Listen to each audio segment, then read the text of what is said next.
a lo que sería este webinar.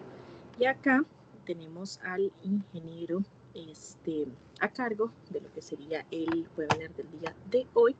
Él es un experto en lo que sería todos estos temas de radiología, todo este tema de aplicación directa a la tecnología médica, la parte de la radiación. Además, es un ingeniero mexicano, es un ingeniero eléctrico especializado en todos estos sistemas de respaldo y de calidad de energía eléctrica. Entonces, sin más preámbulo, le damos la bienvenida al ingeniero Jesús Hiram y bienvenidos a todos sean ustedes, que esta charla sea de bastante aprovechamiento y los esperamos también en próximas ediciones. Muchas gracias, que tengan linda tarde y que sea de bastante provecho. Adelante, ingeniero, tiene la palabra. Buenas tardes a todos los presentes. Muchas gracias a ingeniera Priscila por la invitación y por la presentación. Pues como ya dijeron en la introducción de este webinar, vamos a estar hablando el día de hoy acerca de cuál es la infraestructura que necesito para poder echar a andar una sala de diagnóstico por imagenología.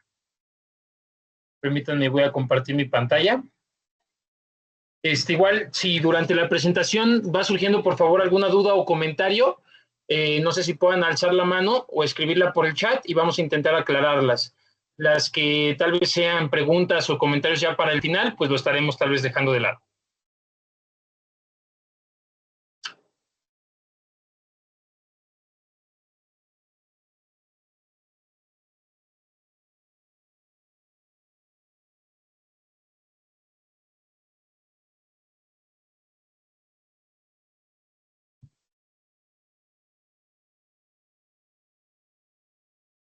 Aquí ya pueden ver mi pantalla.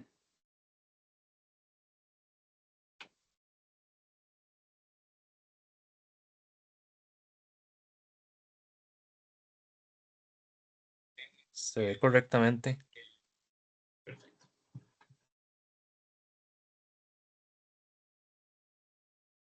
Permítanme un momento, una disculpa.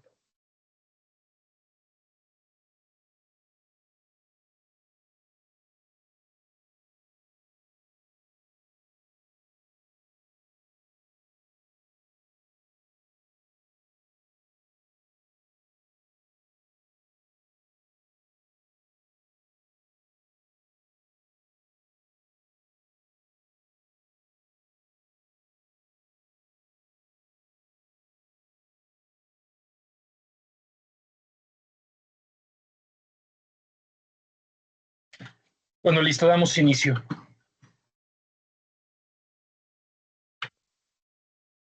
Esta diapositiva la meto aquí únicamente para diferenciar. Normalmente los fabricantes del equipo médico manejan el equipo por in vitro o clínico e imagenología, que es donde entraría todo lo de radiodiagnóstico e imagen.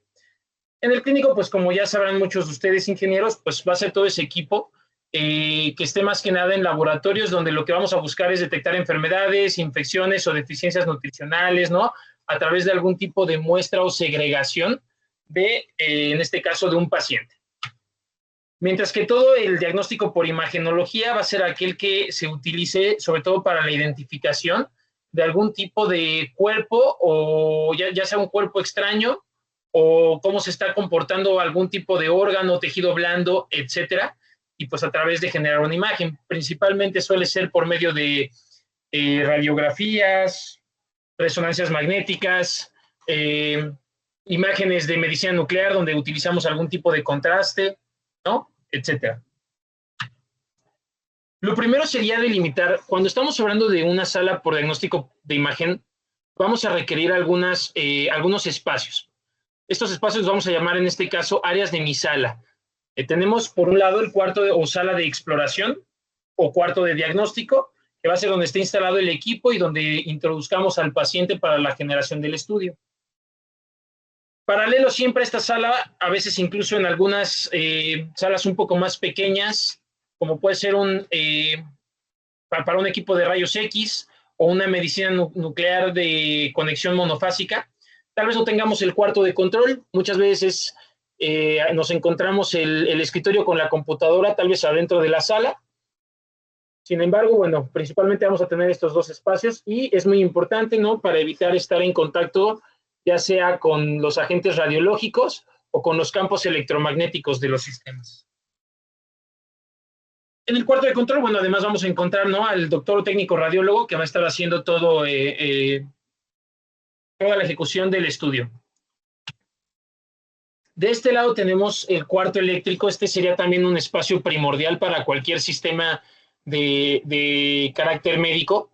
¿Y qué es lo que nos vamos a encontrar principalmente dentro de él? Pues vamos a llegar con una potencia eléctrica, como pueden ver en la imagen superior de este lado, en donde lo que está llegando es nuestra alimentación, que puede venir de un UPS, de un sistema de acoplamiento, o directamente desde nuestra subestación, de algún tablero de distribución.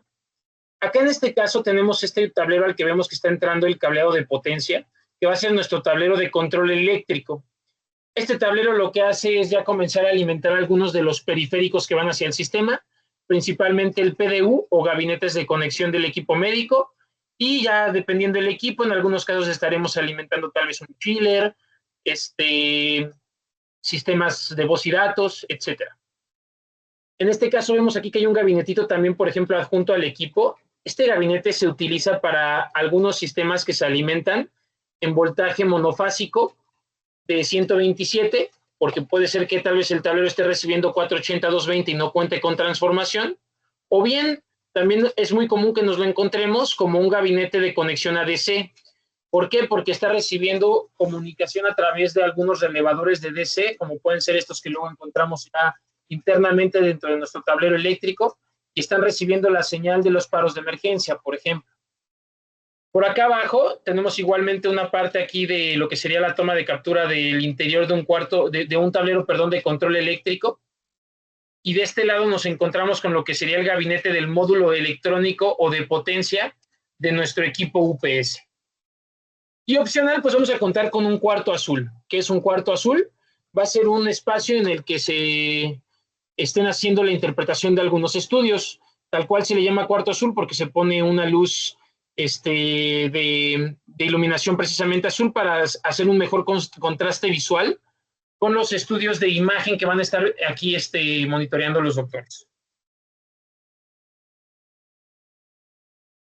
Tenemos por este otro lado sala de espera. ¿Por qué le ponemos aquí opcional en el lado de la sala de espera? Porque va a haber hospitales que tal vez no cuenten con una sala de espera particular, sino que tengan tal vez una recepción, y una vez que estén pasando a los pacientes ya tal cual para generación de estudio, los pasan tal vez directamente a la sala y contamos con un probador en la sala, se va a cambiar el paciente, va a realizar su estudio y ya, una vez más pasa al vestidor y se retira, ¿no? Sin embargo, también va a haber incluso ocasiones en las que necesitemos una sala de espera para el pre a un diagnóstico. ¿En qué casos nos vamos a encontrar estas salas de espera para el pre a un diagnóstico? Cuando estemos realizando sobre todo estudios de medicina nuclear. Como comentábamos, al paciente se le va a inyectar un contraste y entonces vamos a necesitar una sala en donde el paciente esté esperando, en lo que ahora sí que su cuerpo empieza a metabolizar la sustancia.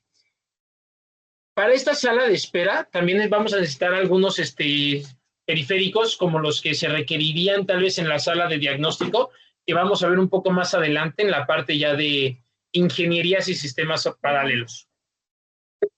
Va a ser el servidor general del hospital o clínica, que ¿qué es lo que significa? Pues por sus siglas en inglés, Picture Archive Communication Systems, y lo que nos vamos a encontrar en los PACS, pues precisamente va a ser ahora sí que todo el decantado de los estudios de imagen, de los expedientes de todos los pacientes que hayan pasado por alguna de las áreas de diagnóstico, ¿no? En una clínica u hospital.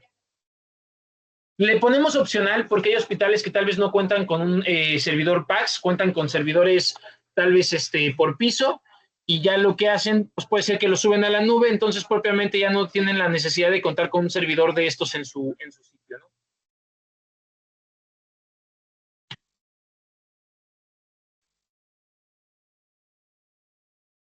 Vamos a comenzar con ya la parte ahora sí de ingeniería y periféricos, que son, como les comentaba, todos los requerimientos mínimos necesarios en cuanto ya a lo ejecutable para que yo pueda echar a andar, pues en este caso, la sala.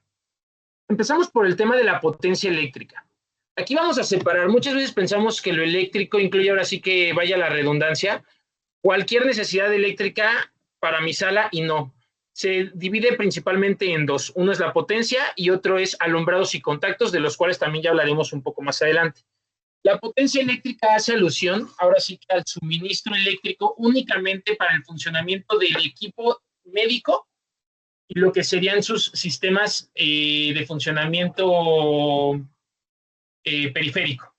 En este caso aquí tenemos el transformador de media tensión o también puede ser algún transformador de acoplamiento. ¿Cuándo va a ser transformador de acoplamiento? Cuando tal vez queramos separar nuestras cargas inductivas de nuestras cargas críticas y sensibles, pero en general esto se recomienda para cualquier sistema electrónico. Es decir, yo no puedo tener en un mismo tablero de distribución o a la salida de una misma fuente, en este caso el transformador, un motor, bombas, elevadores, sistemas de compresión y también sistemas de computación, sistemas servidores, ¿no? Pues obviamente el equipo médico es una carga todavía más sensible que las antes mencionadas y pues cuenta con una menor tolerancia a las perturbaciones que se puedan presentar en mi suministro eléctrico, que muchas veces suelen ser por estas cargas y por eso les llamamos inductivas a cualquier sistema que cuente con un motor. Dentro de la potencia eléctrica nosotros consideramos también el tema del banco de aterrizamiento y los sistemas de tierras físicas, porque pues son algo que tiene que venir de la mano con el suministro. Ahorita vamos a hacer ya también una separación de lo que sería mi tierra física de la protección y mi tierra física dedicada o también comúnmente referenciada como tierra física electrónica. Tenemos pues obviamente dentro de la potencia eléctrica, como mencionábamos, vamos a pasar por un tablero de distribución. En este caso tal vez aquí nos pusieron mis compañeras del área de diseño digital, me pusieron un tablero monofásico. Sin embargo, va a ser muy común que más bien mi equipo esté saliendo de un interruptor trifásico o de algún tablero tipo E-line, o autosoportado, ¿no? Como también se le conoce. Tenemos UPS. Este UPS, como pueden ver, incluso es diferente al que habíamos visto en la imagen anterior. Me voy a regresar un poco ya nada más para recordar cuál era, que es este de acá. Que como podemos ver es un gabinete ya de más de 1,90 m, con un poco más de 1 metro de profundidad y pues ahora sí que no está recortado, pero pues hacia allá se van los bancos de baterías. Mientras que este UPS, aunque aquí no se ve mucho en la imagen, es un equipo pequeño que bien podría parecerse al CPU de una computadora. Este equipo principalmente lo encontramos en el cuarto de control, ya sea para alimentar las computadoras del sistema de imagen, o a veces también cuando lo que tenemos es un respaldo parcial, como en otras ocasiones se le conoce a la solución, que es cuando yo en lugar de poner un UPS para todo mi equipo médico, voy a poner únicamente un UPS para el gantry o para el PDU, en este caso del equipo, y las computadoras. ¿En qué me ayuda o en qué se diferencia el respaldo total contra el respaldo parcial? En el respaldo total yo voy a poder en algunas ocasiones incluso alcanzar a concluir los estudios, ya que todo mi sistema médico se va a mantener respaldado y voy a contar también con una holgura para poder compensar la potencia de la demanda máxima del equipo. ¿Cuál es esta potencia o demanda máxima del equipo? Es cuando el sistema está haciendo ya un diagnóstico. Con el ejemplo de un tomógrafo, el tomógrafo en estado de reposo, aunque esté encendido y todos sus sistemas igual estén energizados, va a estar consumiendo tal vez un aproximado de 10 kVA, entre 5 y 10 kVA promedio. Y cuando yo empecé a generar mis estudios, la potencia instantáneamente en cada uno de los disparos se va a elevar tal vez entre 80 y 200 kVA, igual según el sistema médico promedio. Cuando tengo un UPS parcial y se vaya la luz o más bien se me interrumpa el suministro eléctrico, se me va a desenergizar mi sistema de imagen, pero el PDU se va a mantener respaldado. Esto genera que, pues, además de que no haya pérdida de la información, algunos de los sistemas electrónicos ya internos del equipo se protejan, ¿no? El banco de tierra física, como les comentaba aquí, vamos a contar con dos. Lo que es nuestra tierra física de la subestación y nuestra tierra física dedicada. La tierra física de la subestación se instala con la finalidad de proteger mi instalación de descargas eléctricas tanto al usuario como al paciente que está recibiendo el estudio u otros, o los mismos componentes internos del equipo. Mientras que la tierra física dedicada ya va a ser un sistema que yo instale propiamente para garantizar el desempeño correcto de mis equipos de imagen. Incluso es por esto que a la tierra física dedicada se le conoce también como tierra física electrónica. En el ámbito médico se ha vuelto una imperativa para garantizar el correcto funcionamiento de los equipos, como mencionábamos, por su baja tolerancia a las perturbaciones.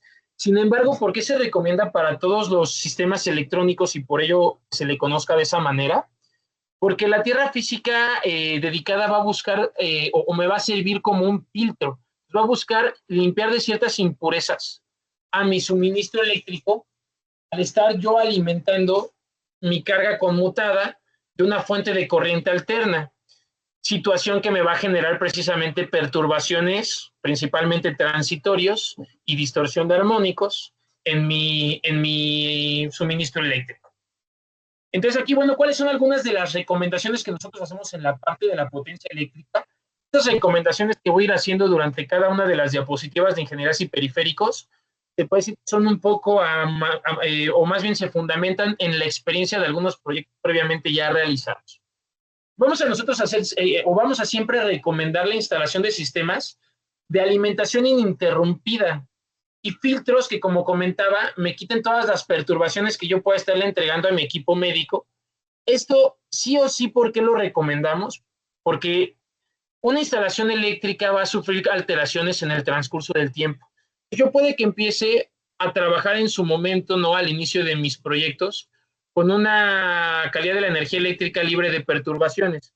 Sin embargo, al yo ir creciendo, ya sea mi infraestructura o mi demanda de carga, o tal vez la zona, ¿no? De donde se encuentra mi sitio empieza también a crecer, empieza a cambiar, ahora sí que el comportamiento de la demanda, pues se pueden empezar a presenciar algunos eventos extraordinarios que podrían igual, si bien no dañar tal vez parcial o totalmente mi equipo, pueden llegar a alterar mi operación, como sería justo la interrupción del suministro eléctrico, ¿no? Y por ello, bueno, siempre se recomienda que se ponga algún sistema de corrección eléctrica.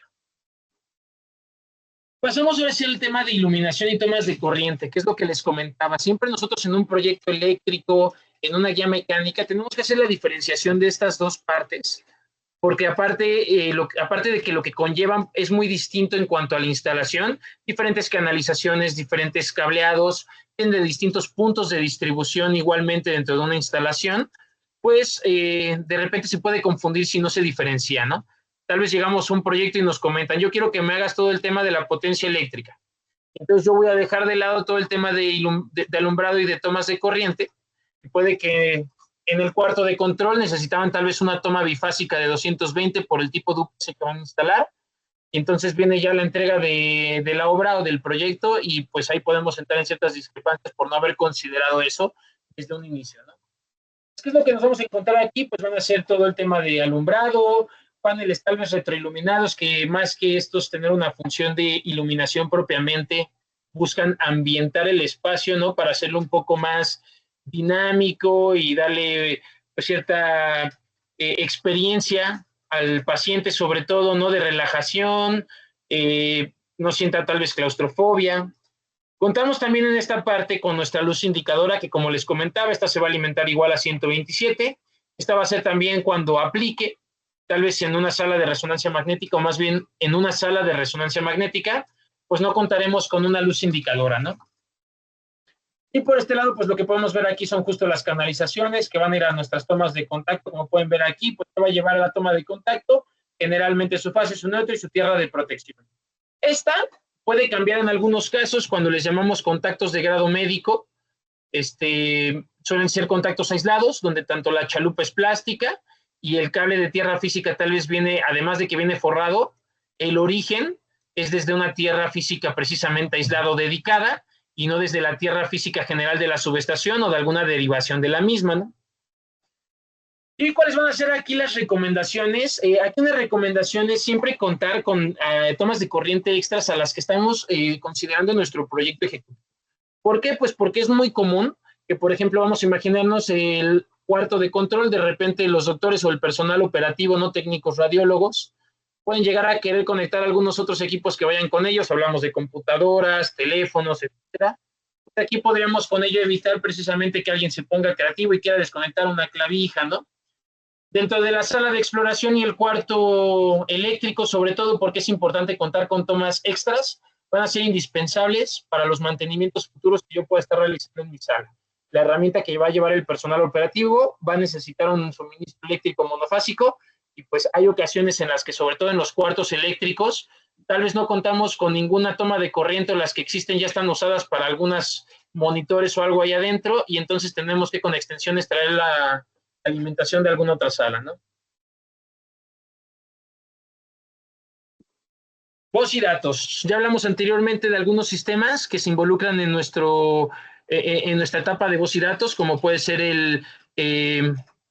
la conexión entre el cuarto de control, entre el cuarto de exploración, que también lleva voz y datos, con lo que sea tal vez un servidor remoto o con un servidor tipo PAX, como nos lo volvemos a encontrar aquí, ¿no? El servidor central. Tenemos los nodos que van a ser nuestras tomas de conexión para el cableado de Ethernet, que va a ser el que lleve toda esta información. Evidentemente, pues por acá el cableado. Y algunos de los sistemas que podemos encontrar en la voz y datos pueden ser interfones, ¿no? Medios o equipo de comunicación, gabinetes de red. Esto, de hecho, que vemos, como pueden ver, tiene un módem y un balanceador de datos, un switch también. Este justo sería lo que funciona como nuestro servidor particular, y a su vez este se está conectando al servidor del PAX. Puede ser una conexión inalámbrica o alámbrica, según tengan también ellos los permisos y los puertos para la conexión, o bien tal vez la red inalámbrica, ¿no? En muchas ocasiones es también común que dentro de los hospitales adolecemos con el tema de la comunicación, porque son paredes muy gruesas, porque tenemos muchos espacios varitados, etcétera, que hacen que pues la comunicación se vaya encerrando entre las salas y no tenga tanto alcance, ¿no? La comunicación inalámbrica. Pues siempre vamos a optar principalmente por una comunicación alámbrica entre los servidores, o bien más bien sería lo recomendado. Por eso aquí en las recomendaciones le pongo que se tenga red de datos alámbrica e inalámbrica. Otro ejemplo, o más bien aquí haciendo alusión a esto de por qué tener ambas es una buena opción, como pueden ver aquí, en este gabinete, a pesar de que tenemos la conexión alámbrica, que pues tal vez aquí no podemos ver exactamente hacia dónde llega cada nodo de conexión, lo que nosotros solemos hacer en nuestras salas, conceptualizar que contemos con la red alámbrica hasta el site del hospital, pero también dejar un módem que podría tener en un dado caso la comunicación híbrida, ¿no? ¿Por qué se hace esto? Porque también dentro de los plafones, ahora sí que en el transcurso de unos meses o algunos años, en los mejores de los casos, vamos a tener modificaciones, ya sea por mantenimientos, por instalaciones nuevas, y el cable de red en ocasiones suelen cortarlo, suele trozarse por ahí, se jala tantito de un lado y ya se me rompió un hilo. Entonces por eso sería conveniente contar con el módem, para que en caso de que mi conexión alámbrica se vea perjudicada, tengo el módem, ¿no? Sin embargo, pues como decíamos, no siempre vamos a tener las características físicas en los espacios para que la comunicación de este módem llegue a X número de metros, ¿no? Entonces vamos a contar por ello con el cableado también.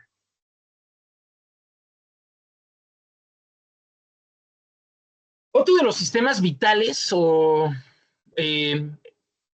instalaciones a considerar dentro de mi infraestructura van a ser los sistemas de aire acondicionado, no tanto aquí como de confort, sino como de necesidad precisamente para disipación de calor de mi sala de exploración y de mi cuarto eléctrico principalmente. Hablando de la sala de exploración, pues vamos a imaginarnos una medicina nuclear, que tal vez en su promedio están hechas para funcionar en una temperatura ambiente con un más menos 4 grados centígrados preferentemente de variación, ¿no? ¿Por qué nos piden que mantengamos esta temperatura dentro de esos parámetros? Para evitar que se nos descalibren, por ejemplo, en ese caso, los cristales que toman la imagen dentro de mis equipos de medicina. Sin embargo, si yo me salgo de la temperatura también de confort y tal vez me dice, oye, más menos 4, no, más menos 4 sobre el 21, entonces métele 18, 17, pues yo tal vez ahí a quien le voy a estar pegando va a ser al paciente. Y entonces, ¿qué es lo ideal? Pues encontrar ese balance, ¿no? En el cuarto de control, pues va a ser lo mismo, va a ser más que nada enfocado a un tema de confort, porque difícilmente las computadoras que se encuentren dentro de mi cuarto de control van a generar un calentamiento tal que haga que los equipos se estén apagando o funcionando atípicamente. ¿Y por qué en el cuarto eléctrico también es imperativo, así como en el cuarto de diagnóstico? Porque pues imaginémonos nuevamente mi UPS.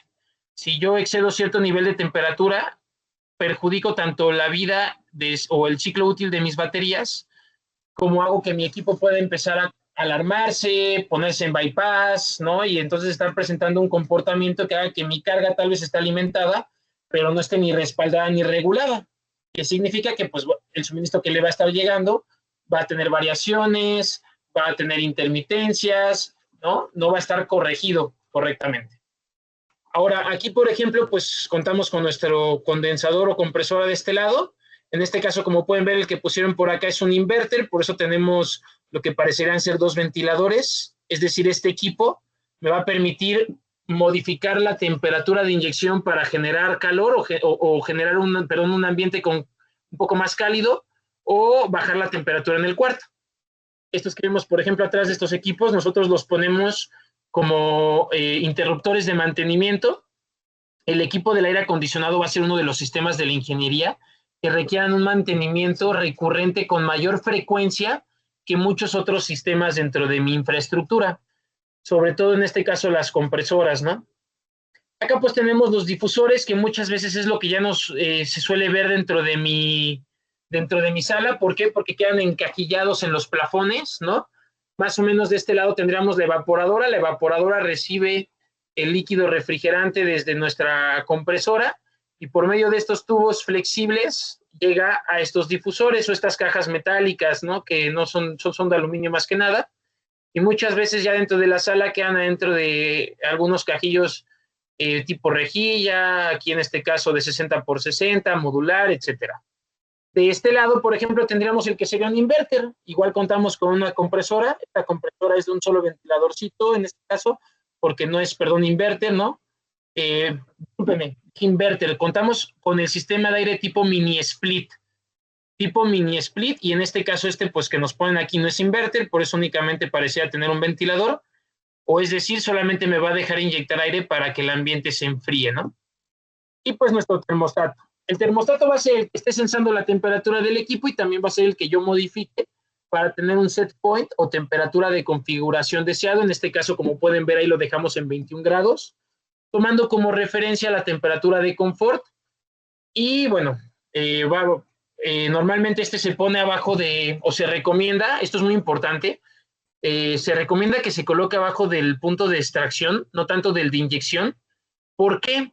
Porque imaginémonos que yo estoy configurando mi aire para que esté en 21 grados centígrados. Normalmente los equipos se comportan de la siguiente manera.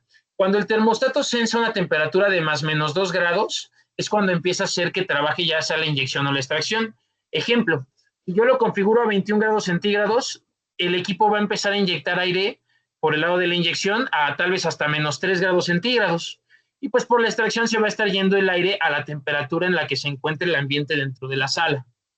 Pues si yo pongo mi termostato abajo del punto de inyección, el termostato va a estar sensando la temperatura que está inyectando y no la temperatura que yo tenga en el cuarto, ¿no? Pues se pone abajo de la extracción para que una vez que empiece a sensar que la temperatura que se está extrayendo principalmente ya está alcanzando los 21 con más menos 2, en este caso tal vez menos, ¿no? Es decir, cuando llega a 19 grados, va a hacer que frene la inyección, que frene la inyección, ¿no? Y pues evidentemente también se va a frenar la extracción. Esta va a funcionar únicamente cuando yo esté inyectando el aire, porque va a tener esta circulación. Pero por eso se recomienda siempre colocarlo abajo de la extracción del equipo. Y otra recomendación sería para la sala de exploración, colocarlo, si voy a colocar mi inyección del lado izquierdo, tener mi extracción del lado derecho. Y en todos los casos, siempre evitar colocar cualquiera de las dos puntos de difusión arriba de cualquier sistema, ya sea el gantry, ya sea mi equipo UPS, ya sean las computadoras de mi cuarto de exploración. ¿Por qué se hace esto? Porque yo quiero evitar que haya condensación y en caso de que la haya, no se lleguen a dañar mis equipos. Lo mismo va a pasar con la evaporadora. Aquí otra recomendación es que la evaporadora nunca quede por encima de ninguno de los sistemas electrónicos sensibles y que además de que se instale, se le ponga por abajo algún tema de una charola. Se suelen instalar charolas que van conectadas ya al drenaje o al desagüe de los sistemas de aire para que si llega a haber precisamente condensado se vaya por esta charola. Sin embargo, es muy común que esta charola se pueda llegar a tapar por cualquier circunstancia, ¿no? Ya que aunque tenga su conexión al desagüe, el mismo desagüe puede tener alguna obstrucción por ahí y hacer eso que mi charola se esté llenando y entonces se me puede llegar a desbordar. Entonces, por eso siempre se recomienda tenerlo o más bien no tenerlo encima de mi gantry, de mi mesa operativa, de mis gabinetes eléctricos, de mi UPS, etcétera. Tenemos el tema de los gases medicinales. Los gases medicinales, pues, son otro de los periféricos o ingenierías indispensables, ¿no? Si yo me llevo a un paciente que está necesitando soporte vital, hacer algún diagnóstico de imagen y no cuento con la toma de gas medicinal operativa, no va a poder realizar el estudio, y en algunos casos este estudio puede ser necesario para algún procedimiento que el paciente esté esperando, ¿no? Entonces vamos a tener aquí las tomas de gases medicinales, principalmente es oxígeno, aire médico y a veces también tenemos algunas tomas para generar vacío, aunque esto nos lo encontramos más que nada en laboratorios, no es común encontrarnos en salas de imagenología. Lo que tenemos por acá, las válvulas de cierre y nuestras consolas de tomas de gases medicinales. Consolas de este estilo que nos ponen aquí mis compañeras, nos las vamos a encontrar más que nada en salas ya sea operatorias o de atención postquirúrgica, ¿no? Como puede ser tal vez una de coronarios o un quirófano. Y en las salas de imagenología casi siempre nos vamos a encontrar este tipo de tomas medicinales. ¿Perdón? Yo que se le falla el micrófono. Tenemos las tomas de gases medicinales de esta manera casi siempre en las salas médicas. Aquí las estamos viendo previo a que pongan el aplanado del muro, y también, si se dan cuenta, previo a que pongan incluso la protección radiológica, porque estas tomas de gases se estaban colocando precisamente en una sala de espera para pacientes inyectados. Por eso tienen también estos tabiques que las realzan un poco del muro, porque aparte de que se va a aplanar con varita, pues después también ya lleva su aplanado, y ahora sí que se acaba de hacer el detallado de los emboquillamientos de las tomas, ¿no? Aquí algunas recomendaciones van a ser que siempre se cuente con una válvula seccionadora, que además de que sea de fácil acceso, no sea por pisos, sino por áreas. Es decir, por áreas, pues que yo voy a tener tal vez mi piso de imagenología, pero vamos a dejar una para el área de resonancia magnética, vamos a dejar una para el área de medicina nuclear y vamos a dejar una para el área de rayos X, con la finalidad de que cuando estén haciendo algún servicio, algún mantenimiento que requiera cerrar las válvulas, tal vez para el área de resonancia magnética, no me estén cerrando el suministro de mis demás espacios, ¿no?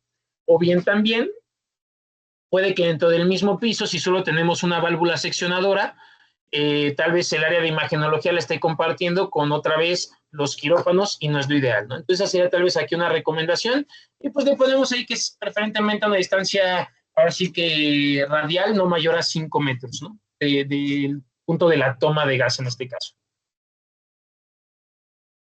El aislamiento.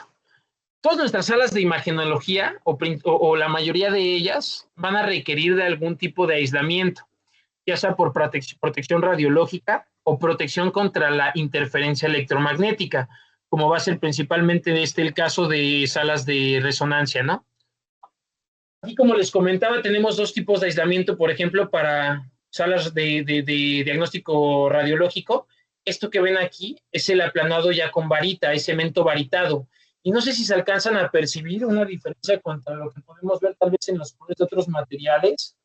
Por acá a ver si tengo alguna otra. Bueno, acá tal vez en esta parte del castillo vemos un poco el cemento, aunque se ve muy, tal vez le falta iluminación, pero vemos que es un gris un poco más opaco, mientras que igualmente por acá, ¿no? Que aunque estos son tabiques, tal vez vemos que el gris de las juntas justo del tabique se medio pierde, ahí se ve opaco, ¿no? Mientras que acá ya el cemento varitado justo le da un tono un poco, ahora sí que como laminado. Es una manera precisamente de diferenciar el aplanado de varita contra el aplanado de cemento normal. Y acá tenemos, ya suele ser un método poco usado, se ocupa principalmente ya nada más para las carpinterías y también tal vez para los vidrios, que también son vidrios plomados, pero en las paredes ya casi no solemos encontrarnos aislado por laminado, ya casi siempre va por cemento varitado. Además de que es más barato, es también más sencillo de hacer.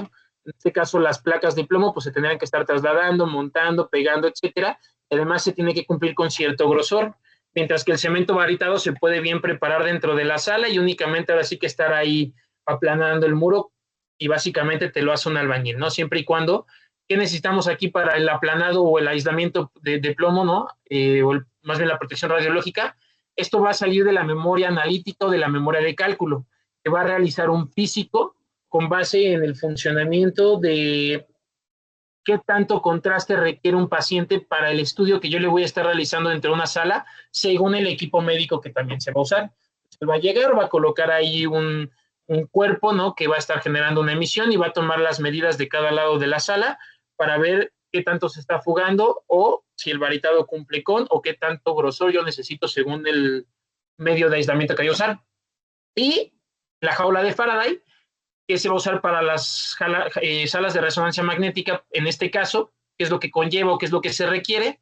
Se requiere poner una placa de acero al silicio sobre donde va a quedar montada mi jaula. Con la finalidad, esta placa me está funcionando como aislamiento para la parte de la base de esta jaula, y la jaula tiene que quedar completamente flotada de cualquier contacto con estructura metálica o con aterrizamiento eléctrico.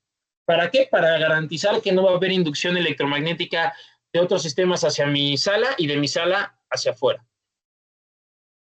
Principalmente suelen estar hechas de recubrimiento de cobre y con un alma o con una estructura interna de madera. Aquí algo muy importante a considerar nuevamente en la jaula de Faraday, ¿no? Si la jaula de Faraday se nos llega a mojar, se va a aterrizar seguramente a la estructura. Y cuando se nos aterriza la jaula, no es nada más sacar, por así decirlo, la jaula, sino se tiene que desmontar gran parte de lo que es la sala, ¿no? Paredes, plafones, en algunos casos tal vez hasta el vinílico, y pues, el mismo equipo médico puede necesitar que se tenga que tal vez mover un poco y pues todo lo que conlleva, ¿no? Recordemos que las resonancias magnéticas, aparte de ser de los equipos más aparatosos, también son de los equipos más pesados que nos vamos a encontrar. Y bueno, la ventana y las puertas que, como les mencionaba, aquí no sé si alcanzan a ver en el hueco para el picaporte de la puerta, se ven justo como dos láminas metálicas de cada lado de los cantos de la puerta.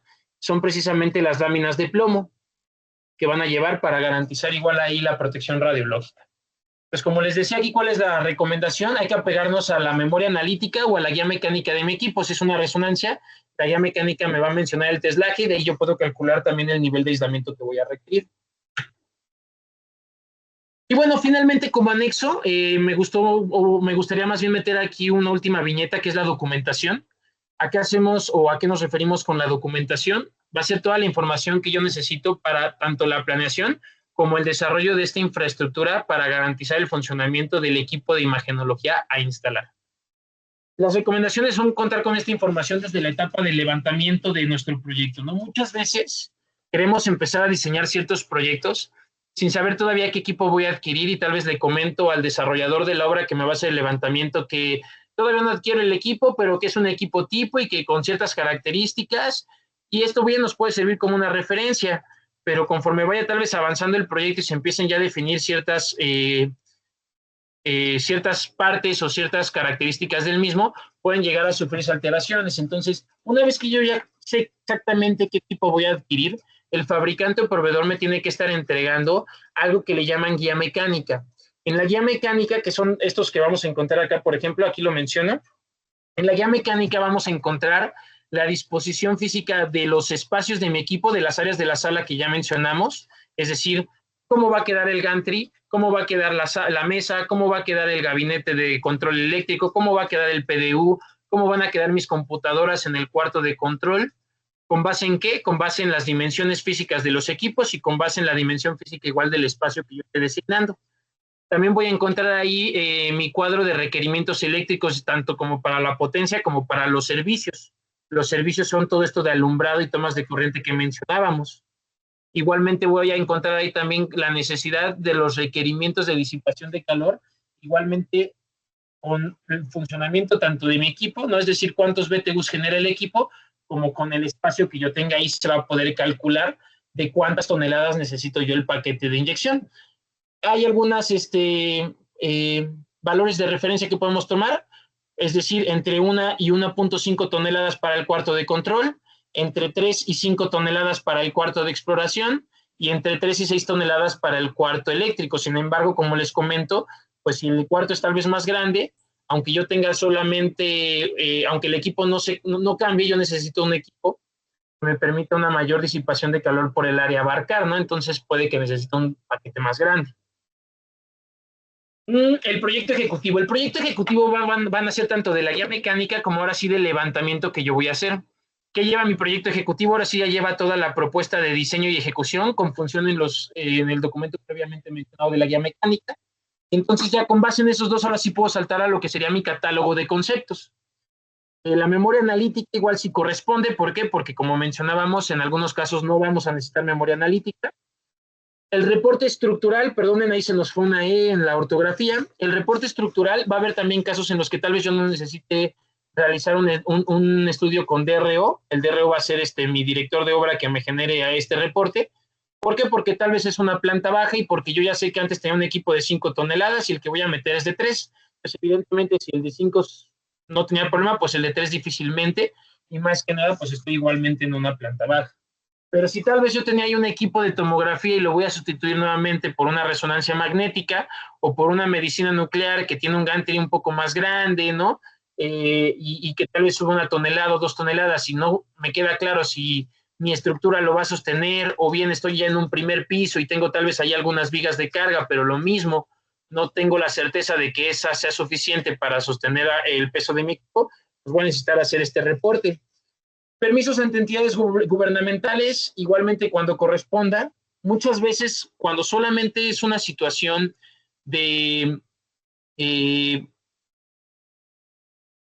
remodelación de la sala o a lo que le llaman muchas veces mejora o upgrade, ¿no? No lo necesite porque pues ya tengo, toda la obra va a ser internamente y no voy a necesitar hacer ningún tipo de excavación, ningún tipo de volado de equipos por tal vez guarniciones u obras civiles, ¿no? Etcétera. Entonces no los voy a necesitar, difícilmente van a requerirse, casi siempre va a ser al inicio de proyectos donde yo estoy construyendo completamente el inmueble, no donde lo esté modificando. Y bueno, los certificados de competencias, no sé acá en Costa Rica, sin embargo en México contamos con algo que le llamamos certificados de competencias, que se entregan una vez que algún técnico o algún trabajador recibe una capacitación y una evaluación sobre alguna norma de seguridad, en este caso mexicana.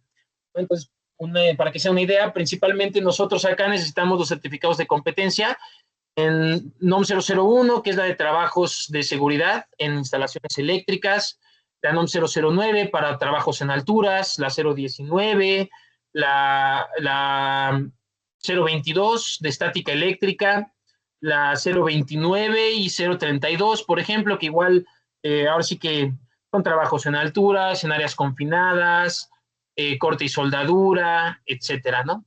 Trabajos de obra civil, como es el caso de la NOM 032 acá en México. Y pues van a ser las documentaciones básicas que pueda requerir algún proyecto.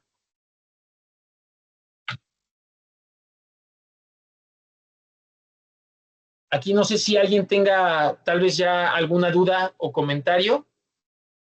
Veo aquí en el chat que nos dejaron algunas. Disculpen, es que mientras leíamos la presentación no estaba... Nos pusieron alguien que no lograba escuchar al ponente a las 6:54. Bueno, y ya la aclararon, muchas gracias. No sé si tengan duda o comentarios. Alguna aclaración también que quisieran hacernos, correcciones, son más que bienvenidas. Que nos quieran compartir un poco, tal vez también acerca de cómo se realiza, pues, miren, yo tengo, hemos hecho algunos trabajos anteriormente por parte de ITEXA en algunos países de Centroamérica, desafortunadamente yo no en Costa Rica, y me he encontrado yo con que muchas de las características técnicas y documentales se puede decir que son muy similares, ¿no? A mi parecer muchos nos basamos ahora sí que de nuestros vecinos estadounidenses para hacer nuestras normas de seguridad, y no sé si ustedes tengan tal vez lo ven de la misma manera o tal vez ustedes tienen mejor desarrollo de normativas que acá en mi país.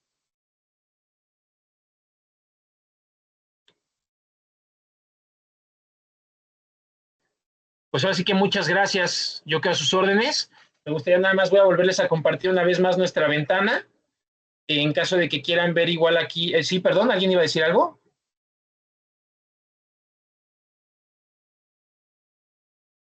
Ok, bueno, miren, les vuelvo a compartir esta ventana. Aquí pueden encontrarse, recorté igual un poco, pero les voy a escribir nuevamente nuestro número de WhatsApp por medio del chat y algunos datos, para que en caso de que ustedes tuvieran alguna consulta o alguna actividad de foro de discusión en la que quisieran que pudiéramos participar, a nosotros nos encantaría. Les voy a dejar entonces, como les comentaba aquí, el WhatsApp de atención.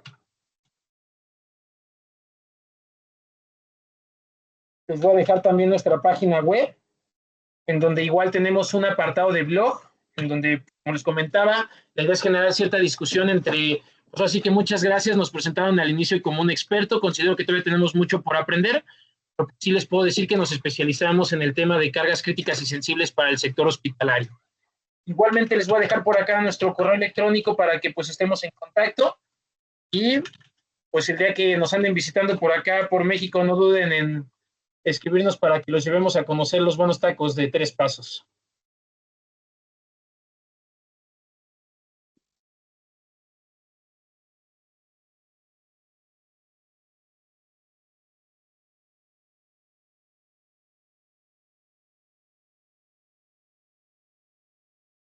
Eso es una consulta. Muchas gracias Esta por su presentación, participación. ¿Alguna consulta, perdón? quería consultar por ese material que de la exposición, si eso lo comparten o... Sí, claro, se los puedo compartir por este medio enseguida, permítanme, y se los estoy enviando por aquí, por el chat. Como pueden ver, digo, tiene muy poco texto, en realidad la mayoría es más que nada gráfico, pero igual si les quedara alguna duda o quisieran algún escrito que pudiéramos nosotros proporcionarles también, nos pueden contactar y se los hacemos llegar. Ya estoy aquí compartiendo el documento. Tenemos la mano levantada de José Gabriel Fernández. Si tiene alguna consulta, puede hacérnosla Hola, en este momento. hola, buenas Adelante. tardes. Buenas Sí, era tardes, a para sus órdenes. consultarle al ingeniero si para cuáles equipos médicos siempre se recomienda transformador dedicado para aislarlo, digamos, de cargas externas y no causar daño a las personas, digamos, como cuáles normalmente lo Correcto. ha hecho en su práctica.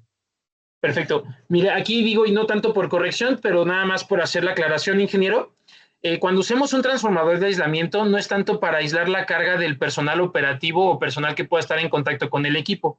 Para esa parte de protección contra la descarga, tenemos más que nada, como decíamos, nuestra tierra de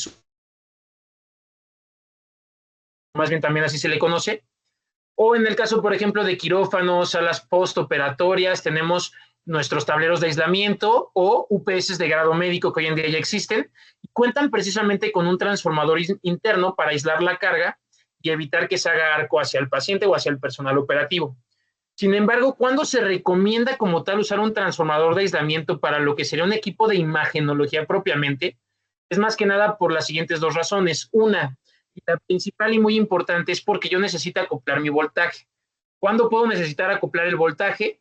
Cuando tal vez mi contrato, nuevamente acá en Ciudad de México, ¿no? Tenemos nuestro contrato eléctrico con CFE, principalmente en trifásica 220.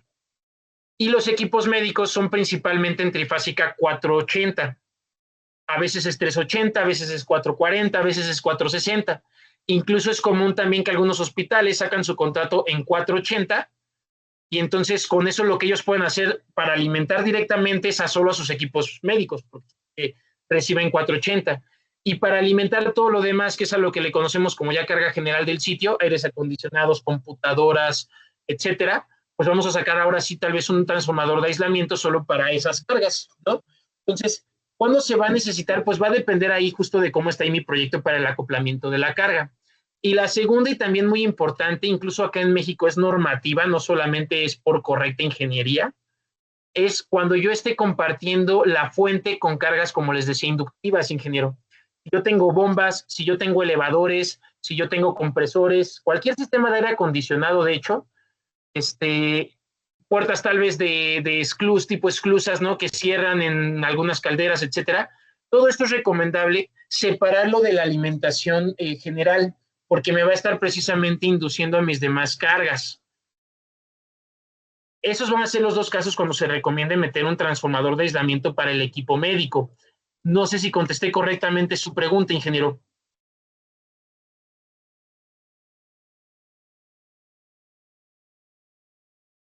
Sí. No, más bien muchísimas gracias. Eso era lo No, que no, no. justamente A la orden. esperaba que me respondiera. O sea, ver en qué casos y para qué casos importantes es que se necesita, para Sí, entenderlo correcto. mejor. Incluso, mire, la verdad es que los transformadores de aislamiento son también un elemento dentro de una instalación eléctrica que nos permite justo hacer muchas modificaciones. Lo voy a comentar allá nada más en lo que sale tal vez alguna otra duda. Acá, por ejemplo, tenemos el caso del Hospital Español en Ciudad de México. El Hospital Español, por ejemplo, lo que hace, y esto no lo hace solamente, lo hacen otros, pero como referencia, ¿no? Lo que hacen es que la distribución interna la manejan en media tensión, pero en una media tensión de 6,000 voltios. Entonces ellos reciben la media tensión de 23,000, la transforman a 6,000, ya por ahí ellos la van distribuyendo a todos sus edificios, a todas sus salas, y cuentan con diversos transformadores precisamente de aislamiento o de acoplamiento para relevar ese voltaje de 6,000 a 220, a 480, a 380. Entonces los transformadores realmente nos van a servir, la verdad es que son un elemento pues, que tiene muchísimas aplicaciones dentro de mi instalación eléctrica y que me va a permitir precisamente jugar con la ingeniería de mi red. En otros casos también, por ejemplo, y esto es siempre, iba a decir, en otros casos se puede ocupar para otras aplicaciones. Un caso, por ejemplo, igual general y de siempre es el transformador de aislamiento que lleva nuestra resonancia magnética, nuevamente, ¿no? ¿Para qué se pone este transformador de aislamiento? Para dos cosas. Para aislar precisamente la inducción que pueda tener mi jaula de Faraday hacia ese transformador. Y también de repente yo en el cuarto eléctrico necesito algunos paralelos, como puede ser el medidor de helio de mi pollo, que se conectan a la misma alimentación eléctrica y al mismo banco de la resonancia. Entonces, si yo no lo aíslo correctamente, y se me puede generar un bucle y por ahí tengo la inducción del ruido eléctrico, ¿no? De hecho, bueno, no sé si alguien tenga ahorita otra duda, perdón, antes de...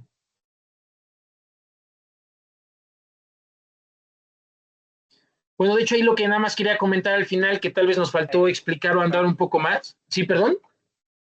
Disculpa, digamos, todavía no, por experiencia no he tenido la participación propiamente de desarrollar una parte eléctrica previa a una instalación, pero ahorita que estás hablando sobre el tema del transformador, obviamente eso va acompañado con el tablero aislado propiamente para ese transformador y el filtro estaría en el medio de los dos o posterior a transformador, tablero y filtro.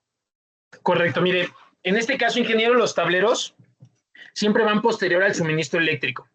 El tablero de aislamiento como tal ya recibe la alimentación eléctrica y ya nada más lo que me suministra ese tablero va a ser las tomas de corriente del equipamiento que, como le comentaba, pudiera estar en contacto con el personal.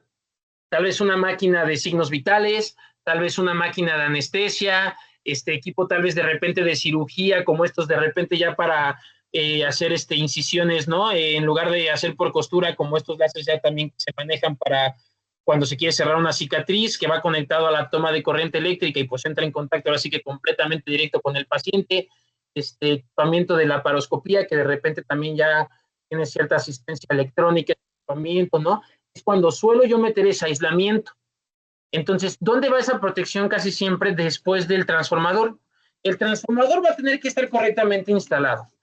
Es parte de ese correctamente instalado, que su neutro esté referenciado a mi tierra física y que esta tierra física pues esté conectada a la red de la tierra física de subestación y a su vez que todos mis bancos de tierra física estén correctamente homologados, porque también si yo no tengo homologados todos mis bancos de tierra y de repente dos sistemas que están aterrizados a puntos diferentes entran en contacto, ahí se puede hacer una diferencial de potencial entre por las terminales de tierra o por las terminales de los neutros. Entonces, al tener esta diferencial de potencial, pues igual puede llegar a generarme algún daño.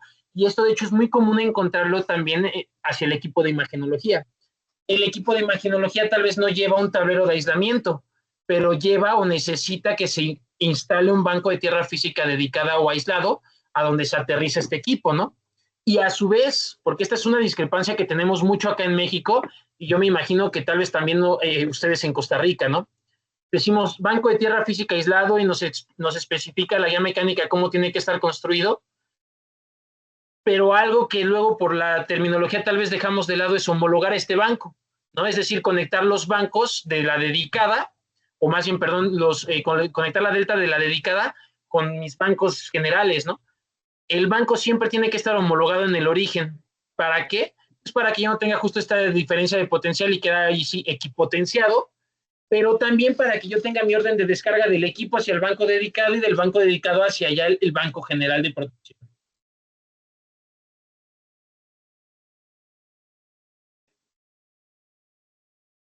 Muchísimas gracias, ingeniero. A ustedes, muchas gracias. Igual, perdón, aprovechando el paréntesis, no estoy logrando adjuntar mi documento. Se lo voy a compartir a la ingeniera Priscila para que se los pueda hacer llegar ella. No sé si esté bien, ingeniera. Está fallando el chat. Buenas tardes. Sí, parece que Buenas tardes. algunas veces no deja juntar archivos, pero como usted dice, se lo puede compartir a la ingeniera y ella lo hace llegar al CIEMI y acá nos encargamos de enviárselo a todos los participantes. Perfecto, pues listo. No sé si alguien tenga alguna otra duda, algún otro comentario.